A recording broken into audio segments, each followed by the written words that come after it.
सूक्ष्म वासना के नाश के हेतु 9वें स्कंद में संतों के चरित्र कहे गए हैं। संतों के चरित्र भी कहे गए हैं 9वें स्कंद में, इसलिए कि सूक्ष्म वासना शरीर के अंदर बैठ जाती है। वो सूक्ष्म वासना तुमको दिखाई नजर नहीं आ रही है, लेकिन समय पर प्रकट हो जाती है। इसलिए सूर्य वंश के प्रकरण में राम जी का चरित्र आता है।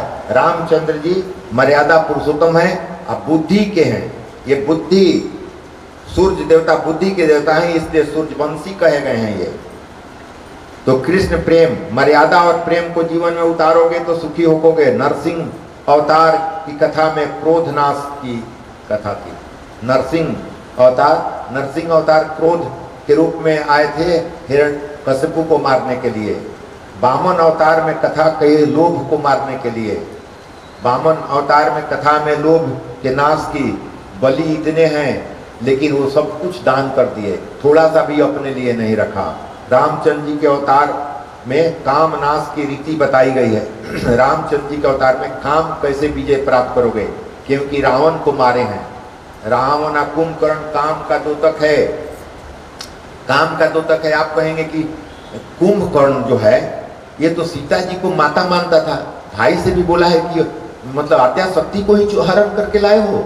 उसका विवेक तो सही था, उसको कामी कैसे कहा जाएगा? हाँ, ये आता है क्यों कामी कहा जाएगा? इसलिए कामी कहेगा कि वो खाली खाने या सूतने में रहता था। काम का परिभाषा है वासना केवल नहीं, जो तुम व्यसन कर रहे हो उसमें एकदम घुल मिल गए हो, तो सोने में और खाने उठ गया तो पूरा खा लेगा फिर सो जाएगा। हाँ, इसलिए कहा गया है कि काम को मारने के लिए ये प्रभु राम आए हैं और हनुमंत लाला आए हैं। यानी कि ब्रह्मचर्य का पालन करोगे तभी काम जलकर भस्म होगा। बगैर ब्रह्मचर्य के पालन किए हुए और मर्यादा के पालन के बगैर कामी रावण नहीं मरेगा। तुम अगर काम को मारना चाहते हो तो मर्यादा और ब्रह्मचर्य दोनों का पालन करना पड़ेगा। प्रथम स्कंद में से कृष्ण लीला का वर्णन क्यों नहीं है? इसका कारण है यही है कि क्रोध, लोभ, काम आदि का नाश होने पर ही परमात्मा कृष्ण मिलते हैं। पता है कि प्रथम अध्याय से जब कृष्ण लीला मुख्य है इस भागवत शास्त्र का, तो पहले ही से क्यों नहीं लिख दिया गया कृष्ण लीला? कह रहे हैं कृष्ण लीला में प्रवेश करने के पहले कर्मेंद्रीय ज्ञानेंद्रियों का वासना नष्ट करना जरूरत है। अगर वासना के बगैर नष्ट किए कृष्ण लीला में प्रवेश करोगे तो भ्रांतियां होंगी, समझ के बाहर होगी, दोष उत्पन्न होंगे, दृष्टि दोष होंगे। इसलिए प्रथम में सारे उदाहरण दिए गए हैं कि अपनी वासनाओं का धीरे धीरे नाश करो। ध्रुव, प्रहलाद सबके कहानी दिया गया है वामन भगवान का, कैसे ऐसे कर सकते हो। अष्टम स्कंद के समाप्ति अंश में सत्यव्रत मनु राजा की मत्स्यावतार की कथा थी। राजा परीक्षित ने कहा मुझे इस सत्यव्रत मनु के वंश की कथा सुनाइए। फिर राजन के पास राजा कह रहे हैं, परीक्षित जी कह रहे हैं कि प्रभु ये सत्यव्रत की कहानी कही है। सुखदेव जी वर्णन करते हैं। राजा मनु का मतलब मैं बताया था, मनु मतलब मन। मनुआ सप्तरूपा से सृष्टि की रचना इधर बढ़ी है। सतरूपा मतलब शरीर के सातों चक्र की देवियां, 7 रूप वाली देवियां। मनु मतलब मन। मनु और सतरूपा के से सृष्टि की रचना होगी। मन मतलब मन नहीं रहेगा और सतरूपा नहीं रहेंगी, मतलब शक्ति नहीं रहेगी तो सृष्टि चलेगी नहीं, हम लोग भी नहीं रहेंगे। मन है शरीर के अंदर और 7 चक्र की देवियां हैं सतरूपा, तभी हम लोग बोल रहे हैं, सुन रहे हैं। ये इक्ष्वाकु सूर्य बुद्धि में आया, श्रद्धा नामक की स्त्री के साथ हुआ था। उनका विवाह श्रद्धा नामक, श्रद्धा मतलब जानते हैं श्रद्धा, ये सब नामकरण वैसे ही। श्रद्धा नामक सत्यव्रत, सत्य व्रत मतलब सत्य का पालन करने वाला। सत्य का पालन करने वाले उसकी पत्नी का नाम है श्रद्धा। सत्य का पालन करोगे तो श्रद्धा रहेगा, तब नहीं कोई आएगा तब दे दोगे। और श्रद्धा नहीं रहेगी तो सत्य का पालन नहीं हो पाएगा। इसलिए पत्नी का भी नामकरण ऐसा ही किया गया है, सत्यव्रत और उनकी पत्नी का नाम श्रद्धा। श्रद्धा नामक स्त्री के साथ हुआ था। उनके 10 से संतान हुई थी। उनके नाम है इक्ष्वाकु, निर्गे, सयार्ति, दिष्टि, करुष, सब नाम दिया हुआ है। और नभग, कवि दिष्टि के वंश में मरुत नामक चक्रवर्ती राजा हुए। वे मरुत के गुरु थे बृहस्पति, वे इंद्र के भी गुरु थे। मकत राजा को यज्ञ कहना था, यज्ञ करना था।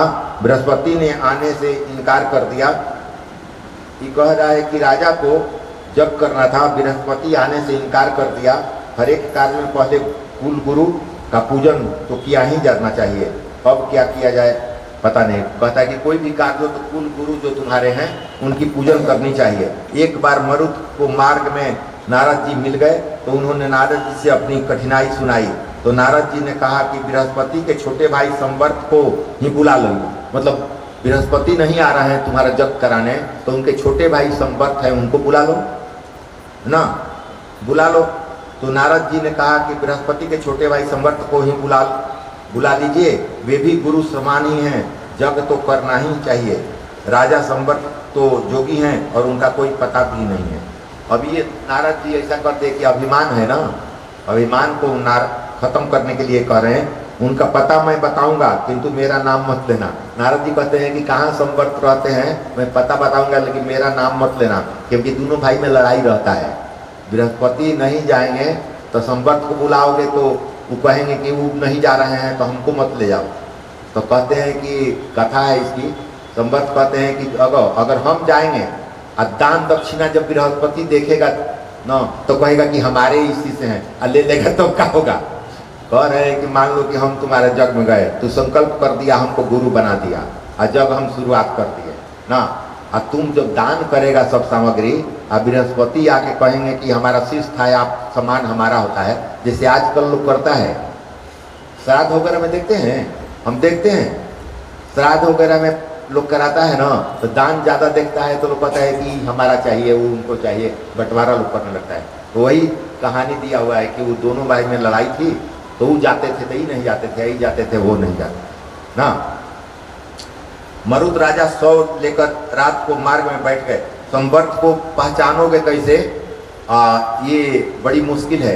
तो नारद जी बताते हैं कि मरुद राजा 100 लेकर रात को मार्ग में बैठ गए। एक पागल सा व्यक्ति आया, उसने 100 को देखा तो वंदन करके वापस लौटने लगा। मरुद राजा को विश्वास हो गया कि यह संवर्त जोगी हैं। नारद जी पहचान बताए थे कि कोई अगर 100 देख लेते हैं, वो जाते हैं गंगा स्नान करने, लेकिन रास्ता में कोई अगर मृत व्यक्ति देख लेते हैं 100 तो उसी को प्रणाम करके लौट जाते हैं कि हो गया, ब्रह्म का भेंट हो गया हमारा ना। तो ऐसा अगर पागल दिखाई दे तो समझा कि यही संवर्त है। अब राजा सोचे कि कैसे किया जाता, एगो 100 लेकर रास्ता में बैठ गए, इधर रास्ता से जाते हैं। अब वो आए, वो पागल जैसा किए हुए, देखे कि 100 पड़ा हुआ है तो प्रणाम किए और लौटने लगे तो चरण पकड़ लिए कि आप ही हैं संवर्त। वो छुप के रहते हैं, जो रहते हैं संत रहते हैं, छुप के रहे। राजा ने उनके चरण पकड़ लिए और प्रणाम किया। संवर्त कहने लगे, मैं अज्ञानी हूँ, मुझे ज्ञान दीजिए। संवर्त कहने लगे, मैं अज्ञानी हूँ, मुझे देखिए वो ज्ञानी है, तो कहते हैं कि हम अज्ञानी हैं, हमको ज्ञान दीजिए ना। मरुद आप संवर्त हैं, मेरे गुरु हैं, आप तो गुरु बृहस्पति के लघु बंधु हैं। कहते हैं कि आप तो बृहस्पति के छोटे भाई हैं, बृहस्पति देवों के गुरु बन गए हैं, बृहस्पति देवों के गुरु बन गए हैं और उन्होंने मेरे घर आना बंद कर दिया है। कहते हैं कि घर हमारे आने बंद कर दिए, वो देवताओं के गुरु हो गए हैं। मैं जग करना चाहता हूँ, कोई मुझसे जग ही नहीं करवाता है, कोई मुझसे जग नहीं करवा रहा है। संवर्त मैं जग तो कराऊंगा, किंतु तेरा ये स्वर्ग देखकर बृहस्पति तुम्हें कहेंगे कि वे तुम्हारा जग करने को तैयार है, तब मान लें कि हम जग करने के तैयार हैं, तुम्हारा ये स्वर्ग देखकर अगर बृहस्पति कहें कि जग करने के लिए हम तैयार हैं, तब हमको तो तुम हटा दोगे ना, तो अपमान होगा हमारा। ये खाली बुला के फिर कहोगे कि नहीं उनसे करवाएंगे। ये कथा कहानी दिया है कि जिसको आप बुला रहे हैं उसी से करवाइए, ऐसा नहीं कि वो आ गया है तो दूसरा कोई आएगा तो इसको हटा के उससे करवा लीजिए। ये केवल जीव को सतर्क करने के लिए कहा गया है, तैयार है और तुम्हारे गुरु बनना चाहते हैं। यदि वैसा समय आया और तुमने मेरा त्याग किया तो मैं तुम्हें भस्मीभूत कर दूंगा। कहते हैं कि अगर ऐसा तू किया ना तो सतर्क रहना, भस्मीभूत कर दूंगा तुमको। अगर हम करने चलेंगे, लेकिन अगर बृहस्पति आके कहेंगे तुम्हारा ईश्वर देखे कि हमारा शिष्य है, हम करवाएंगे, तो हम तुमको सजा देते हैं ना। राजा ने संवर्त की शर्त को स्वीकार किया। संवर्त ने राजा को मंत्र दीक्षा दी। जग का आरंभ होने चला। जग के सभी पात्र सुवर्ण के थे, जितने पात्र थे सब सोना के थे। राजा के वैभव और जग की भव्य तैयारी देखकर बृहस्पति ललायित हो गए। और बृहस्पति देख के कि बड़ी बढ़िया सामान लेके सब पात्र वगैरह सब सोने का रखा हुआ है। ललायित हुए, उन्होंने राजा को संदेश भेजा, तुम्हारा मैं ही आचार्य हूँ। और बृहस्पति कह रहे हैं कि तुम्हारा मैं आचार्य हूँ, मैं जप कराने को तैयार हूँ। बृहस्पति ने इंद्र से कहा और इंद्र ने अग्नि के द्वारा संदेश भेजा कि बृहस्पति को ही गुरु बनाया जाए। अगर ऐसा नहीं हुआ तो इंद्र जग में बाधा उपस्थित करेंगे। अग्नि ने संवर्त से कहा, मेरी आज्ञा का उल्लंघन करोगे तो मैं तुम्हें भस्मीभूत कर दूंगा। अग्नियों देव कह रहे हैं कि भस्मीभूत कर देंगे अगर हमारे बृहस्पति नहीं रखोगे जग में। तो जिस देव को संवर्त जोगी आज्ञा करते हैं वह वहाँ उपस्थित होता है और यह देव प्रत्यक्ष भाव ग्रहण करता है। कहते हैं कि ऐसे संवर्त हैं कि जिस देवी देवता को बुलाते हैं जग में आके लोग खाता है। ऐसे ये ऋषि हैं।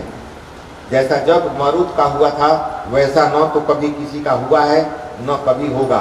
मरुत के इस जग का वर्णन ऋग्वेद में भी है, भागवत में तो यह संक्षिप्त में ही वर्णित है।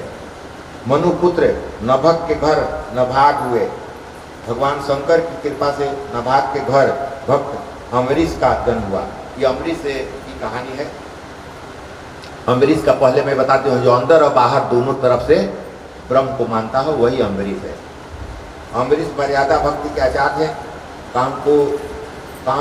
रोली में विराजमान द्वारिकानाथ राजा अम्बरीश के सेव्य ठाकुर जी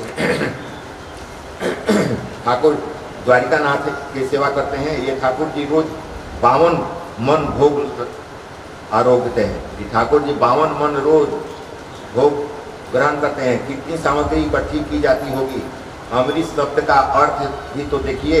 अंबर, अम्बरीश मतलब अंबर, आकाश और ईर्ष मतलब ईश्वर। अम्बरीश मतलब आकाश अंदर भी है और बाहर भी है।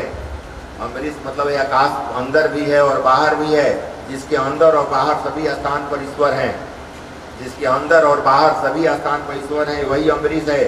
चारों ओर जिसे परमात्मा दिखाई दे वही अम्बरीश है। अम्बरीश की समाधि वाता कह रहा है कि अम्बरीश का मतलब हुआ था जो अंदर और बाहर दोनों तरफ ईश्वर को देखता हो, जो सभी जगह ब्रह्म को ही देखता है, वही अम्बरीश है। अम्बरीश है। ज्ञान मार्ग में इंद्रिय रूपी द्वार बंद रखने पड़ते हैं। ज्ञान मार्ग जो होता है ना, उसमें इंद्रिया जो है ना उसको बंद करके रखना पड़ता है कि भटक न जाए। भक्ति मार्ग में सभी इंद्रियों के भगवान के मार्ग में लगानी पड़ती है। अब भक्ति में हर एक इंद्रियों को भगवान में लगाया जाता है। दोनों में अंतर आप समझते चले। ज्ञान मार्ग में कहता है कि सारी इंद्रियों को बंद कर दिया जाता है कि ब्रह्म को देखे केवल। और भक्ति मार्ग में सारी इंद्रियों को बांधा नहीं जाता है, रोका नहीं जाता है, प्रभु के मार्ग में मोड़ देता है। जैसे खा रहे हैं तब वो ध्यान करेंगे, लेटे हैं तब वो ध्यान करेंगे, बोल रहे हैं काम, हर एक काम में उसको लगा देते हैं। भगवान के चरणों में भक्त अपनी इंद्रियां अर्पित कर देता है। भक्त अपनी सारी इंद्रियों का भगवान से विवाह कर देता है। भक्त जो होता है अपनी सारी इंद्रियों को भगवान से विवाह कर देता है। विवाह का मतलब क्या होता है? विवाह करने का मतलब है जो स्वामी कहेगा वही मैं करूँगा, भगवान पति जो कहेगा वही मैं करूँगा, इसका मतलब विवाह हो गई है ना। भगवान ऋषिकेश हैं, इंद्रियों के स्वामी हैं। भगवान क्या है? इंद्रियों के स्वामी। अब इसको दसम स्कंद में बताऊंगा। जैसे गणपति जी की पूजन हम लोग करते हैं, तो गणपति जी की पूजन करते हैं। इसको एक ठो मैं खरीद दे रहा हूँ तो आपको विश्वास हो जाएगा, नहीं तो गणपति जी का हम पढ़ते हैं गण के पति। गण मतलब क्या होता है? समूह। अपति मतलब स्वामी। गण का स्वामी कौन है? हमारे कर्मेंद्री, ज्ञानेंद्री और मन 11 को गण है। गण मतलब व्यक्ति ना, 11 ये गण है। इसके पति कौन है? आत्मा। आत्मा नहीं रहेगा तो इंद्रियां काम नहीं करेंगी। यानी कि गणपति का अर्थ क्या हुआ? गणपति आत्मा। गणपति का प्रथम पूज्य है इसलिए कि अपनी आत्मा को तू नमन करते हो।